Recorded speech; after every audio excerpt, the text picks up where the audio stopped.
বলুন তো, ওই শিক্ষিত আর আমার মতো এই মূর্খের পার্থক্যটা কি?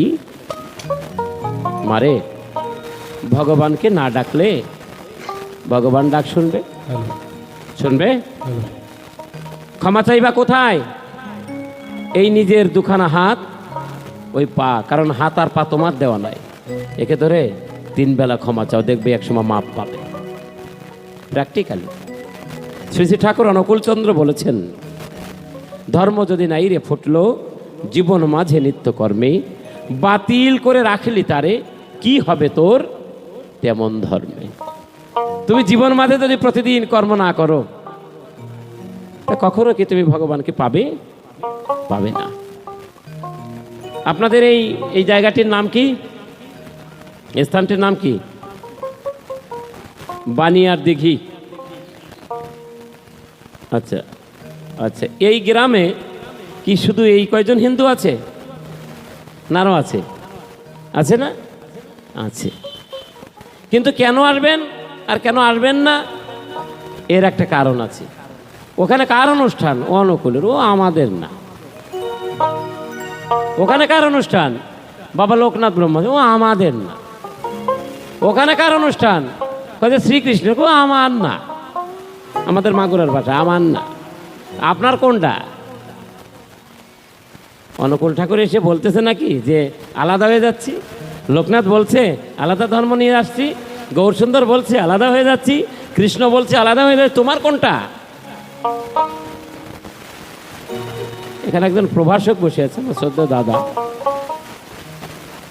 একজন মেয়ে তার বাবাকে বলছে, বাবা আমি তো ইংলিশে একটু কাঁচা, দেখো হিন্দুদের দুর্দিন কেন, আমি একটু ইংলিশে কাঁচা বাবা। তোর বাবা বলছে, বাবা রে, যদি কঠিন বানান হয় তাহলে একটু কেটে কেটে বানান করবি। তো এই কঠিন বানানের মধ্যে ফিউচার বানানটা ওর কাছে একটু কঠিন লাগছে। তা ফিউচার বানান কি? FUTURE, এই তো। তখন যদি আপনি কেটে কেটে বানান করেন কি হবে? FUTURE। মেয়েটা বারবার বলছে ফুটুরি ফুটুরি ফুটুরি। বাবা বলছে, এই অপদার্থ কোথাকার, ওটা ফুটুরি নাকি? ওটা ফিউচার, মানে ভবিষ্যৎ। মেয়ে বলছে, কেন বাবা, তুমি যে কেটে কেটে বানান করতে বললে? তো অনুকূল আমার না, লোকনাথ আমার না, জগৎবন্ধু আমার না, তারপরে ভোলানাথ আমার না, কৃষ্ণ আমার না, তোমার কোনটা? হিন্দুর ভবিষ্যৎ ভালো, হিন্দুর ভবিষ্যৎ ভালো। আসো না কা, এখানে আসো, দেখি ওরা কি বলে।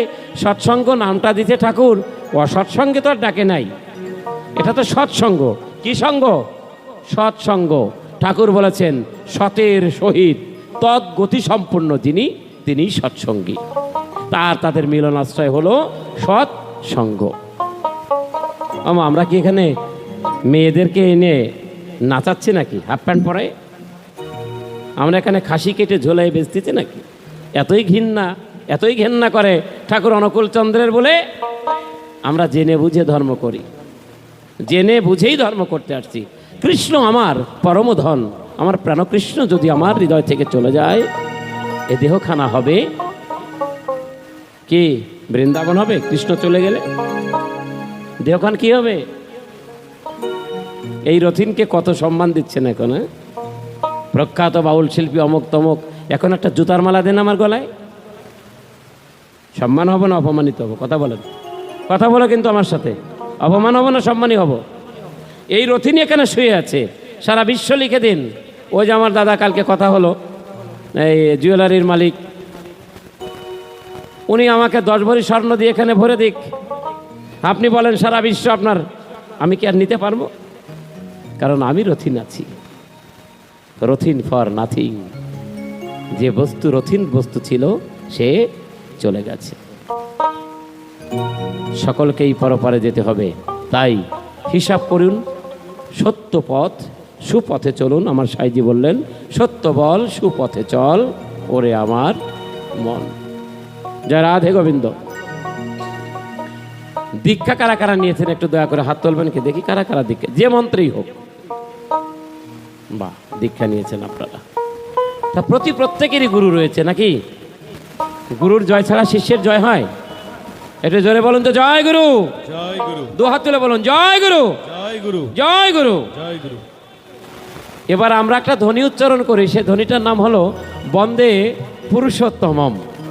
আপনারা বলতে পারেন অনুকূল ঠাকুরের মতাদর্শে তাই, কিন্তু পুরুষোত্তমম মরকন একটা হসন আছে, মানে তামাম পুরুষোত্তম, অর্থাৎ এর মধ্যে শ্রীকৃষ্ণ, রাম, বুদ্ধ, যিশু সকলেই পরিপূর্ণ জানরা, তাদের নাম আমরা একবারে বলি বন্দে পুরুষোত্তমম। আসুন একটু জোরে বলি, বন্দে পুরুষোত্তমম, বন্দে পুরুষোত্তমম। এবার মায়েরা হলো ধ্বনি করি, জয় জয় রাধা গোবিন্দ সীতানাথ পৃথিবীমানন্দে দু বাহু তুলে সকলে বলো বদরে হরি হরি বল, হরি বল, হরি বল, গুরু বল। আজকে আমি রাধা রানী, হ্যাঁ আপনি রাধা রানী হতেই পারেন, কারণ দেখতে একটু মেয়ে মেয়ে ভাব, একটু বড় বড় চুল রাখছে, আর এরা সবাই কৃষ্ণ। কারা কৃষ্ণ? যারা বাজায়, আর যে গায় সে হলো রাধা। রাধার মতো ভুবন ভুলানো রূপ আর আছে? আছে। বাদকেরা যতই বাজাক, কিন্তু শিল্পীর মূল্য কি হয়? বেশি হয়, কিন্তু বাজনা ছাড়া কিন্তু গান হয় না। তা কৃষ্ণ ছাড়া যেমন রাধা হয় না, রাধা ছাড়াও তেমন কৃষ্ণ হয় না। আমি কেমন রাধা? আমি তার প্রেমেই বাধা। কার প্রেমে? আই লাভ ইউ প্রেম নেহি নেহি, কৃষ্ণ প্রেমে আমি বাধা, তাই আমি তার শ্রী রাধা। ডান পাশে রয়েছে আমার স্নেহের শুভ, আমার গুরু ভাই নওগাঁ থেকে এসছে, ঢোল বাজাচ্ছে। তারপরে রয়েছে আমার শ্রদ্ধেয় দাদা প্রদীপ, আপনাদেরই সন্তান। তারপরে কে? কিবোর্ডে আছে আমাদের শিকিল সেন, শ্যাম, আর কৃষ্ণ, ঠিক আছে। আর এ কৃষ্ণর নাম কি? ডিজিটাল কৃষ্ণ। এ কৃষ্ণের নাম রামপ্রসাদ। রামের প্রসাদ যেজন প্রদান করেন তিনি রামপ্রসাদ। আর ওরে সর্বনাশ, এ তো ভগবানের আঁকড়া। ও দোতারা বাজাচ্ছে নিল নারায়ণ নারায়ণ নারায়ণ, তাহলে এ নারদ বলতে হবে, ওনার নাম নারায়ণ দেওয়া যাবে না, কারণ দোতারা কে বাজায়? নারায়ণ নারায়ণ। আর এই সুন্দর সাউন্ডে তোমার নাম? আরিফ, মোহাম্মদ আরিফ। আসসালামু আলাইকুম রহমতুল্লাহ। আমরা হিন্দু, মুসলমান, বৌদ্ধ, খ্রিস্টান সবাই এই বাংলাদেশে বসবাস করছি। মাঝে মধ্যে ঘূর্ণিঝড়, টর্নেডো, আমপান আইছিল নাকি? আসছিল, আমপান আসছিল। আমপান আসে নাই আপনাদের দিকে? আরে সর্বনাশ, কাকে বলে আমপান? আমাদের একদম পান বের করে দিয়ে গেছে সমান।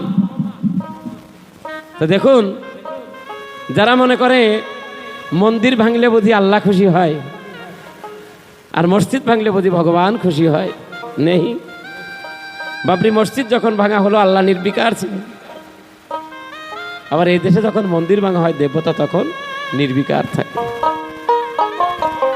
তাহলে মনে হয় যে আল্লাহও নাই, দেবতারাও নাই। হ্যাঁ আছে। কখনে 100 বছর পর একবার আসে। কত বছর পর? 100 পাপ যদি ক্ষমা করতে করতে করতে করতে যখন পরিপূর্ণ হয়, তখন আর ভগবান রক্ষা করে না। ভগবান শ্রীকৃষ্ণ সুদর্শন চক্র দিয়ে একজনের মস্তক ছেদন করছিল, তার নাম কি? কি নাম? শিশুপাল। ওনার মা বলেছিল, হে মাধব বাবা রে, আমার শিশুপালের 100টা পাপ ক্ষমা করিস বাবা। তথাস্তু মা। যখন বলছে তোমার মতো লুচ্ছা নেই, তোমার মতো বাটপার নেই, তুমি কাকে বলো? রাধেও আমি জানি না বুঝি। তখন ভগবান বলছে, ভ্রাতা শিশুপাল, সংযত হয় ভালো, দেখো আবার তোমার পরিপূর্ণতা না এসে যায়। আর তখন এখান থেকে দেখে যে নাই। চারিদিকে যখন তাকালেন, দেখে ধরা পরিপূর্ণ হয়েছে। সুদর্শন চক্র উঠলেন আমার প্রাণ গোবিন্দ, অনাদির আদি মধুসূদন। 100 বছর পর করোনা আসছে। না বড় লোক, না ছোট লোক, না মাঝিয়ে লোক, হিন্দু মুসলমান বৌদ্ধ খ্রিস্টান যতই মাতুব্বরি করো কোনো লাভ নেই, হেসে ফেলে দিচ্ছে। আমেরিকা শোয়ালেন, ইংল্যান্ড শোয়ালো, ইটালি, ব্রিটেন কত বড় বড় মারণাস্ত্র তৈরি করেছে, সমস্ত জায়গা দিয়েই সোজা করে ফেলেছে রে বাবা। করোনার মতন মহা অবতার তো আমার চোখেই বাড়তিছে না, বাড়তিছে পেটে যেটা আছে ওটাও জানে এটার নাম করোনা। আমরা বলছি অনুকূল অবতার হয়ে আসছে, কেউ করছে না অবতার তো কৃষ্ণ। মানে কৃষ্ণকে কতজন ভগবান বলে আপনি বলেন? এই পৃথিবীতে কত কোটি মানুষ? 700 কোটি মানুষ। 700 কোটি মানুষ কি কৃষ্ণকে ভগবান বলছে? বলছে? কথা কয় না কে বলছে? কেউ বুদ্ধকে বলছে, কেউ যিশুকে বলছে, কেউ রামকে বলছে, কেউ কৃষ্ণকে বলছে, কেউ অনুকূলকে বলছে, কেউ লোকনাথকে বলছে। তাহলে ভগবান কেমন? ভগবান হলো গুণবাচক, সর্বাকর্ষক হলো কৃষ্ণ, সবাইকে আকর্ষণ করে বিধায় তার নাম কৃষ্ণ। কৃষ্ণ নাম বললে মাথায় একটু এরকম করতে হয়, কৃষ্ণ তোমার খেলার সাথী না, কিন্তু পরপারের সাথী। তাহলে আপনি ভগবান কেমন? ভগবান হলো আয়নার মতো। আয়না চিনেন তো? মায়ের আয়না চেনো? হারামজাদা আয়না আমরা চিনি না, তুমি চিনো না? দিনভর কি সুন্দর করে সাজিগুজি করি আমরা আয়নার সামনে গিয়ে। চুলটা কেমন হলো, ভুরুটা কেমন হলো, লিপস্টিকটা কেমন করে নিলাম, কালো নিলাম না লাল নিলাম? হ্যাঁ, এক দেশে আয়না ছিল না। কি ছিল না? আয়না। ওই দেশে আমার মতো এক মূর্খ বসবাস করত। তা 18 বছর বয়সে বিয়ে করে ফেলেছে। কয় বছরে? 18 বছর পর বিয়ে করলে, 18 বছর বয়সে বিয়ে করছে। তা 2 বছর যেতে না যেতে একটা পুত্র সন্তান আসছে। অবিকল ওই ছেলে, ওর বাবার মতো নাক, বাবার মতো চোখ, বাবার মতো কান, বাবার মতো হাত, বাবার মতো বডি, সব E to Z, same to same বাবা, বাবা টু বাবা। এখন ওই ছেলের বয়স যখন 18 বছর হয়েছে, বাবা মারা গেছে। ওই ছেলেটাও আবার বিয়ে করেছে। বাবাকে দেখা যায় না, কতদিন হয়ে গেল। ছেলেটা আবার লাঙল চষে, হঠাৎ লাঙল চষতে চষতে ওই আয়না পাইছে আর কি। আয়নাটা নিয়ে সুন্দর করে মুছে যেই দেখেছে ওজোর বাবা আর ওর চেহারা একদম সমান। ওরে আমার বাবা রে, ও বাবা তুমি এত কাল এখানে পড়ে আছো বলে আয়না কেন বুকের মধ্যে নিয়ে এখানে নিচ্ছে, এখানে নিচ্ছে। আয়নাতে ও আমার বাবা রে, আয়নাও বলছে ও আমার বাবা রে। হ্যাঁ, আয়না কি বলে? আপনি যা বলেন আয়না তাই বলে না, ও আমার বাবা রে। ও বলছে ও সত্যি আমার বাবা, ও বলছে সত্যি আমার বাবা। এখন ছেলে নতুন বিয়ে করছে, বউয়ের সাথে কথা বলে না, রাত ভরে আয়নার সাথে কথা বলে। আর আমার মতো মূর্খ তো আপনাদের মতো জ্ঞানী না তো, ও সারা রাত ভরে ওর বাবার সাথে কথা বলে। এখন বউ দেখছে সর্বনাশ, 8-10 দিন হয়ে গেল আমার কাছে একটুবারও আসলো না। বেঁচে ছিল ঠাকুরমা, আপনাদের এতে কি বলে?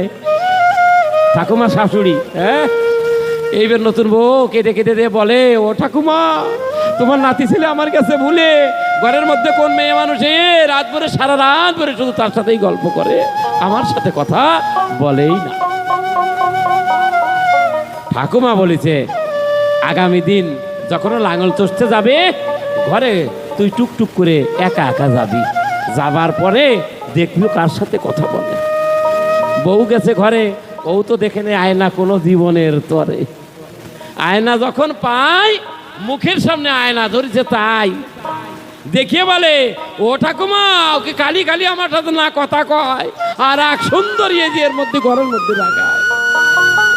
এখন ওই বউ বলে, এ হারামজাদি, এ বাসি আসতে, এ হারামজাদি। আয়না কয়, এ হারামজাদি তোর চোখ খুঁচিয়ে দেবো। ও কয় খুঁচিয়ে দেবো। আরে আয়নায় যা বলবে তাই তো বলবে নাকি? ঠাকুমার কাছে চলে গেছে কাঁদতে কাঁদতে, ঠাকুমা আমার কপাল পুড়া। কয় কেন? কয় যে দেখো আর একটা নিয়ে রয়েছে ঘরের মধ্যে। ঠাকুমা কয় দেখি আমার কাছে। ঠাকুমা তো জীবনে আয়না দেখে নাই 2 চোখে। ঠাকুমা নিয়ে দেই মুখের কাছে ধরে, একটা চিৎকার দিয়েছে, ও নাথ বউ রে, কপাল কি খালি তোর পুড়িছে, এ তো বুড়িরও ছালে নাই। তাহলে ভগবান কেমন? আয়নার মতো, যার কাছে যেমন প্রতিচ্ছবি ফোটে। শ্রী ঠাকুর আমার ভগবান, তোমার কাছে কৃষ্ণ ভগবান, কারো কাছে রাম ভগবান। আমি দিই সকল ভগবানের জয়গান। জয় জয় রাধা গোবিন্দ সীতানাথ প্রেমানন্দে বদন ভরে বলো হরিবল হরিবল। বন্দে লকতিলকং সাত্বত ভারত বিভূষণং আমার কৃতোৎসারণং প্রবদ্ধং লোক জীবনং প্রণয় প্রমত্ত জগদীপনং বন্দে জীবন জীবনং সৎপুরুষম। ওম ব্রহ্ম পরব্রহ্ম কুলমালিক রাধাস্বামী দয়ালের শ্রীচরণে কোটি কোটি প্রণাম।